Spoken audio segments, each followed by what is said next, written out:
Progressivism is a societal cancer.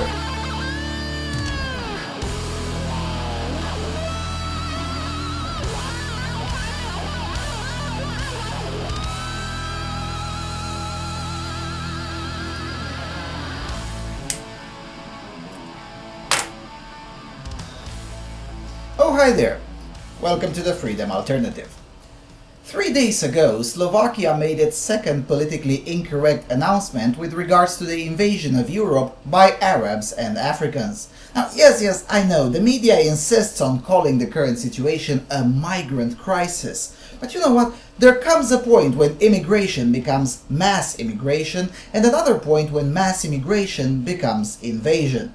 But anyway, so after announcing that alongside with the Czech Republic, Hungary and Spain and a few other nations, that Slovakia opposes any sort of measure that the EU would simply distribute invaders, immigrants across the nations, now Slovakia joins Poland in being even more politically incorrect and saying that it will only accept a minuscule number of immigrants, much less than what the EU was thinking, and only under the condition that they are Christian. Poland agrees to only take 60 families and only if they're Christian. Slovakia is a bit more lenient than that. Slovakian Interior Ministry spokesman Ivan Netic told CNN that, quote, "It's nothing against religion and it's not about discrimination, but it will be a very false and insincere solidarity if we take now more than 1,000 people to Slovakia who don't want to live in Slovakia." And that, my friends, is the main difference between Eastern Europe and Western Europe at this point. Eastern Europe is willing to take you in if you want to become one of them, whilst Western Europe is willing to take you in even if you want to transform the whole place to be more like the shithole you are fleeing from. Since this crisis has begun, the difference in approach between Western Europe and Eastern Europe could not have been more striking. Bulgaria started building a fence and seriously curbed the number of migrants passing through. Hungary and Romania intensified border patrol and security check at the border with Serbia and preemptively made the policies for asylum harsher under the same mentality. If they come, they'd better want to become one of us. If they don't want that, then deportation it is. But all this effort seems hopeless as long as Greece and Italy pretty much accept everyone, deploy no border control and coast guard, and then the Italian Prime Minister has the audacity to call for solidarity? Why? Why should the peoples of Europe be responsible for an invasion that you're not even trying to stop? On the contrary, actually, the only external help that Italy was willing to accept was, well, from Sweden, as Sweden sent some bigger ships to help even more migrants arrive safely on the beach. Now, I really do know and realize that this is a radical thing to say by Western sensibilities, but it's the mainstream opinion across Eastern Europe. Why do we have to care for all these invaders? What did we ever do to them or their countries to now be responsible for them? One leftist was telling me that, even the poorest nation in the EU, that would be Bulgaria, is still far, far better off than what these people are flying from. And, I was like, yeah, so? And no, seriously, so what? Even the poorest US state is still far better off than 80% of Europe right now. Does that sine qua non imply that the US should just give carte blanche to millions upon millions of migrants from Europe? Also, what is indeed the limit? There are at least 2 billion people, probably even more than that on this planet, who have a much poorer standard of living than Bulgaria. Should Europe just welcome all of them?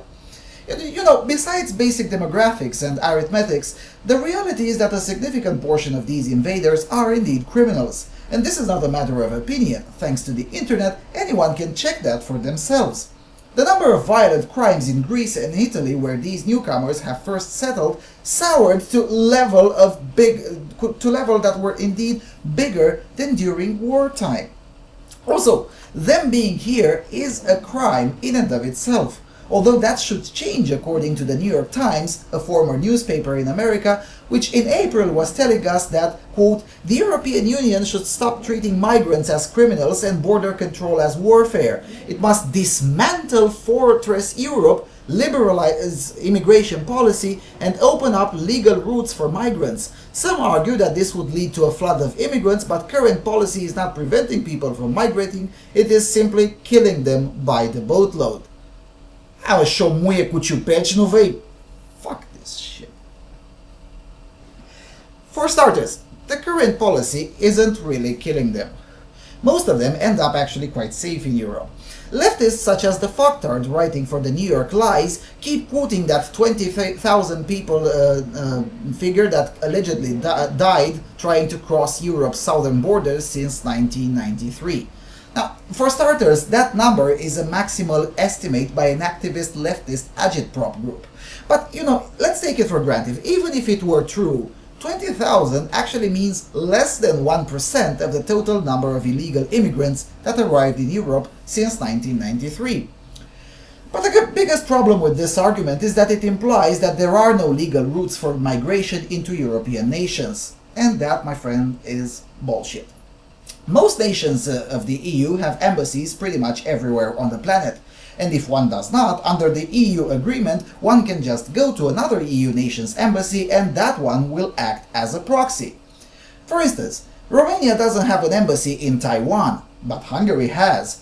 So if one wants to come from Taiwan to Romania, one can just go to the Hungarian embassy and say, hello, I want a visa to move to Romania. And the folks there will send the papers to the Romanian Interior Ministry, and if granted, the Embassy of Hungary in Taiwan is notified and the migrant can take the next plane to Bucharest. Some will say that's a bit difficult, but think of it the other way around. If I want to travel to Taiwan, I have to first travel to Budapest, twice, just to get my papers in order before buying a plane ticket. This applies even if I plan to stay a week or just a day in Taiwan, because Taiwan has no proxy deals with anyone. Why do the Asian nations get to keep their own strict immigration policies and we cannot? And don't get me started on how hard it is to travel directly from here to some African nations, legally at least, because they have only a handful of embassies in Europe. In some African nations, if I want to travel, I have to first fly to Paris or Amsterdam to get my papers in order. But all of that is fine. They get to still have a nation, borders, and immigration policies. But we in Europe just have to dismantle Fortress Europe because a few million Africans and Arabs just want to come here and we should just receive them all openly because potato. On a German TV station, the German anchors were complaining that migrants awaiting to be processed in Macedonia aren't being given sun lotion creams. Fucking hell. Anyway, enough with the criticism, because I could go on like this for a few hours without repeating myself. But what is to be done? Realistically speaking, not ideally, because obviously, ideally, none of them should be in Europe in the first place. Well, I think most of them should be deported. And by most, I'm thinking at least 85% of them. Given the level of crime that they have committed already, all European nations have to do is to enforce their already existent laws. If Greece can't afford to deport them, others should offer to help. I'm pretty sure all of Eastern Europe at least would contribute to help Greece deport migrants. But besides deportation, the 10-year ban rule should also be brought back.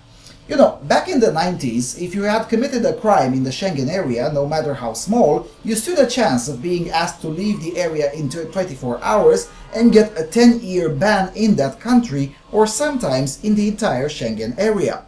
And it wasn't a joke.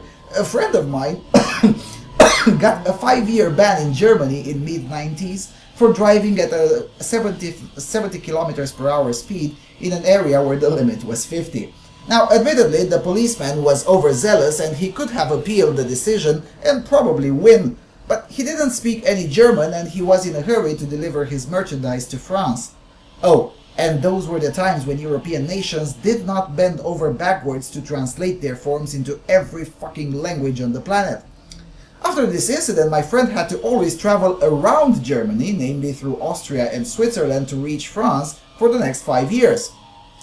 So if that was possible 20 years ago, why shouldn't it be possible today to enforce an EU ban against criminals? In Romania, we do issue such orders against jihadis apprehended in this country, and every time we do, we get called racists in the hallways of Brussels. How about France and Italy start issuing such orders too? Because they can legally do that. It's not a legal issue, it's a having balls issue. Also, deportation criterion should also be the willingness to learn the language of the host nation in 5 years. In other words, if a migrant has been living in, let's say, Sweden for 5 years and still can't speak Swedish, the migrant should be shipped back to where it came from. If the migrant is here with the family, the whole family should also follow. Now, we wouldn't want to dismantle families, wouldn't we? Welfare for these immigrants should also be close to zero, or preferably absolute zero. It's already kind enough that we allow them here, why should we also feed them? And you know, this is a freedom perspective argument. Some nations of Europe have some very bizarre immigration asylum policies under which the migrants must be on welfare. That's totally insane no matter how you look at it.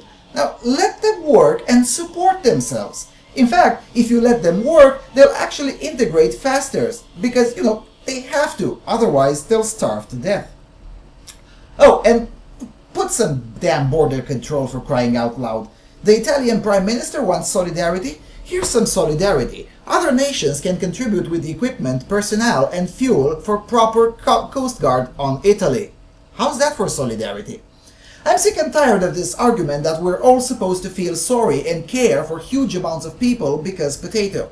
No, I'm sorry, but you can't force the peoples of Europe to accept such large numbers. You can try, of course, but that's not gonna be pretty.